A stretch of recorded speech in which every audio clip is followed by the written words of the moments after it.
Assalamualaikum warahmatullahi wabarakatuh. Salam sejahtera buat kita semua. Yang saya hormati Bapak Fajar Ahlan Syahrir, SOS MSI, selaku dosen pengampu mata kuliah manajemen konflik, dan yang saya sayangi teman-teman sekalian. Di sini saya akan mempresentasikan tugas mata kuliah manajemen konflik untuk memenuhi UTS. Di sini saya akan mempresentasikan yaitu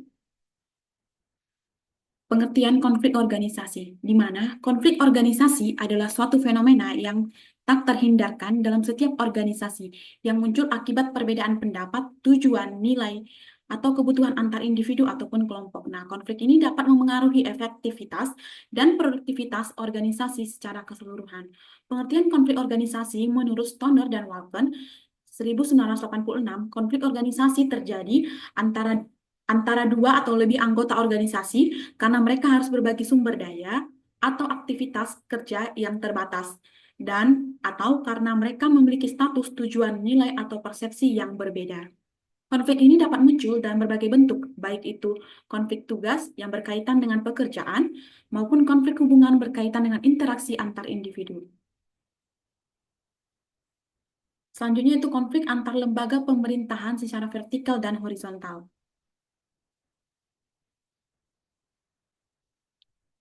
Konflik secara vertikal.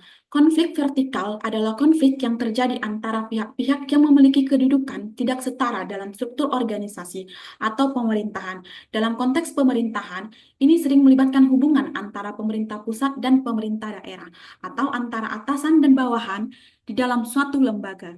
Contoh konflik antara pemerintah pusat dan daerah terkait otonomi daerah, di mana pemerintah pusat mungkin mencabut kebijakan yang dianggap tidak sesuai dengan kepentingan nasional. Sementara pemerintah daerah merasa bahwa keputusan tersebut mengabaikan kebutuhan lokal. Selanjutnya itu konflik secara horizontal. Konflik secara horizontal adalah konflik yang terjadi antara pihak-pihak yang memiliki kedudukan setara dalam struktur organisasi atau pemerintahan. Nah, konflik ini sering terjadi dan melibatkan lembaga-lembaga pemerintahan yang memiliki fungsi dan tanggung jawab yang sama tetapi berbeda dalam pendekatan atau kebijakan. Contoh konflik antara dua kementerian dalam pengambilan keputusan terkait kebijakan publik di mana masing-masing kementerian memiliki pandangan yang berbeda mengenai cara terbaik untuk mengatasi isu masalah tersebut. Selanjutnya itu contoh konflik aktual antara lembaga pemerintahan. Di sini saya mengambil studi kasus yaitu konflik agraria di Pulau Rempang. Latar belakang terjadinya konflik agraria di Pulau Rempang tersebut yaitu di mana konflik ini terjadi di Pulau Rempang di Kota Batam, di mana Badan Pengusaha BP Batam merencanakan proyek strategis nasional atau PSN yang dikenal sebagai Rempang Eco City. Proyek Proyek ini bertujuan untuk mengembangkan kawasan industri dan perdagangan yang diharapkan dapat menarik investasi sebesar 381 triliun hingga tahun 2080. Namun, rencana tersebut menghadapi penolakan dari masyarakat setempat yang merasa terancam kehilangan tanah dan tempat tinggal mereka. Pada 7 September 2023, pembentrokan antara warga dan aparat keamanan terjadi ketika masyarakat melakukan protes terhadap rencana relokasi Pulau Rempang tersebut. Jenis konflik ini merupakan konflik vertikal karena melibatkan pemerintah pusat melalui BP Batam yang berwenang atas pengelolaan tanah dan masyarakat lokal yang memiliki hak atas tanah tersebut. Dalam hal ini, ada ketidakseimbangan kekuasaan antara lembaga pemerintah dan masyarakat. Selanjutnya yaitu faktor penyebab konflik, di mana yang pertama yaitu ketidakpuasan masyarakat. Masyarakat merasa bahwa mereka tidak dilibatkan dalam proses pengambilan keputusan terkait proyek yang berdampak langsung pada kehidupan mereka. Yang kedua yaitu klaim tanah. BP Batam mengklaim hak atas tanah untuk proyek tanpa memberikan kompensasi yang memadai kepada penduduk setempat, yang menyebabkan ketidakpuasan dan penolakan dari masyarakat.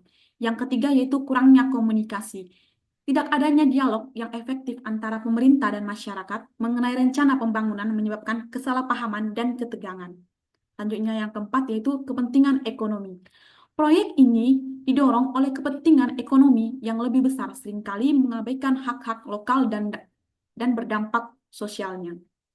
Selanjutnya yaitu dampak terhadap tata kelola pemerintahan, di mana yang terjadi yaitu kerusuhan sosial. Bentrokan antara masyarakat dan aparat keamanan menciptakan ketidakstabilan di daerah tersebut, mengganggu ketertiban umum. Selanjutnya yaitu citra pemerintah terancam. Insiden ini dapat merusak reputasi pemerintah di mata publik, terutama jika dianggap mengabaikan hak-hak masyarakat.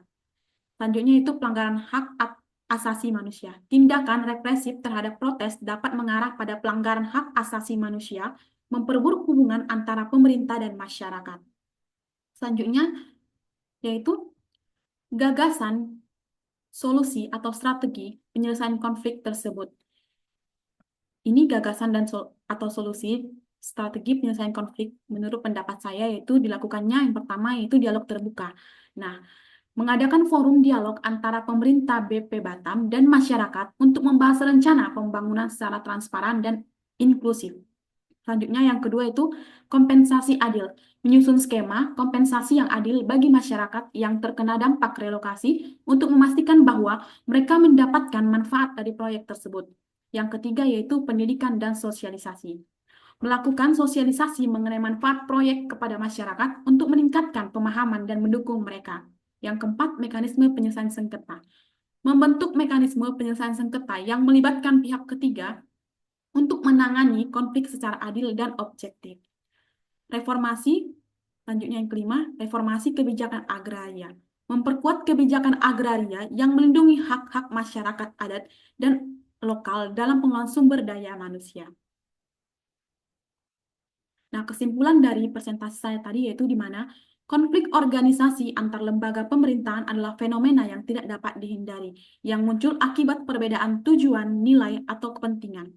Konflik dapat bersifat vertikal antara pihak hierarki berbeda atau horizontal antara pihak setara. Contoh aktual seperti konflik agraria di Pulau Rempang menunjukkan perlunya dialog terbuka, kompensasi adil, dan reformasi kebijakan untuk menyelesaikan konflik secara efektif.